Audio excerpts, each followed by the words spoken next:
আমার দেখা one of the best moment হচ্ছে এটা, যে আমি কখনো এরকম একটা দৃশ্য দেখতে পাবো এটা কখনোই আমি ইমাজিন করিনি। কিন্তু আল্লাহ তাআলা সেটাও দেখাচ্ছেন। আস্তে আস্তে আল্লাহ তাআলা সব বিষয়গুলো দেখাবেন।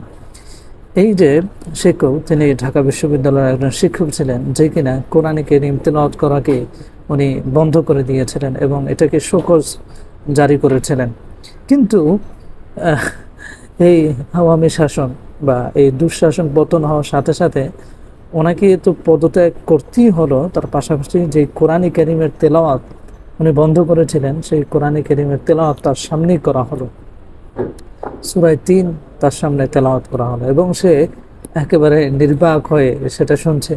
এবং সবচেয়ে ইন্টারেস্টিং বিষয় হচ্ছে যে তার সামনেই তার হেদায়েতে দোয়া করা হয়েছে এবং সেও আমিন ধরেছে। আমিন ধরেছে এমনভাবে মনে হচ্ছে যে হ্যাঁ, মানে নিজের হেদায়েত সে মানে অনেক বেশি কামনা করে। সো এই বিষয়গুলো আমরা দেখতেছি। আমরা আরও নেক্সট টাইম আমরা আরও অনেক এমন মানে মোমেন্ট দেখব যেটা আমরা কখনো কল্পনাও করব না। সেগুলো ইনশাআল্লাহ অতি দ্রুত আমাদের সামনে আসতে থাকবে।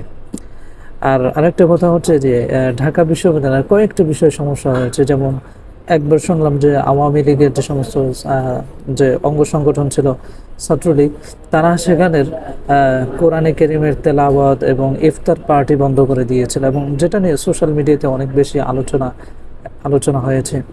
সো এরকম করে এক একটা করে ধরতে হবে।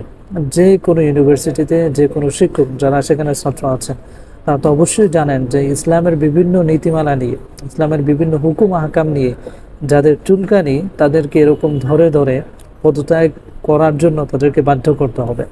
এবং দেখলাম যে রোকেয়া বিশ্ববিদ্যালয়ের একজন ম্যাডাম, যে কিনা দাড়ি নিয়ে তারপরে বিভিন্ন ইসলামের নীতিমালা নিয়ে কটূক্তি করতেন, কিন্তু তাকে বলা হলো যে আপনার পদত্যাগ করতে হবে। সবাই চারদিকে ঘিরে ধরলো। তখন সে কি করলো, সে পদত্যাগে সাইন করে তারপরে সেই কলমকে ছুঁড়ে মেরেছে।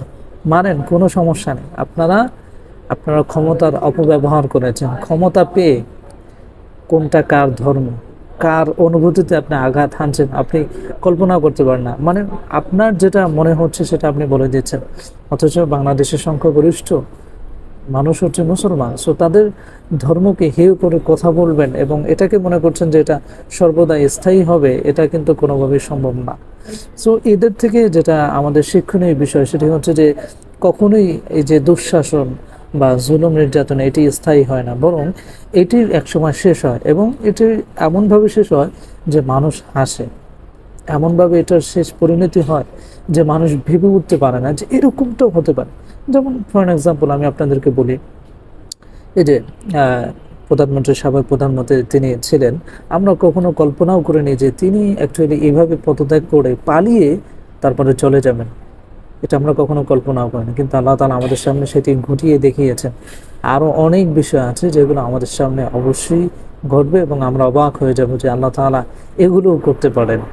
So, okay, that's it. Thanks for watching this video and see you in the next video. Allah Hafiz.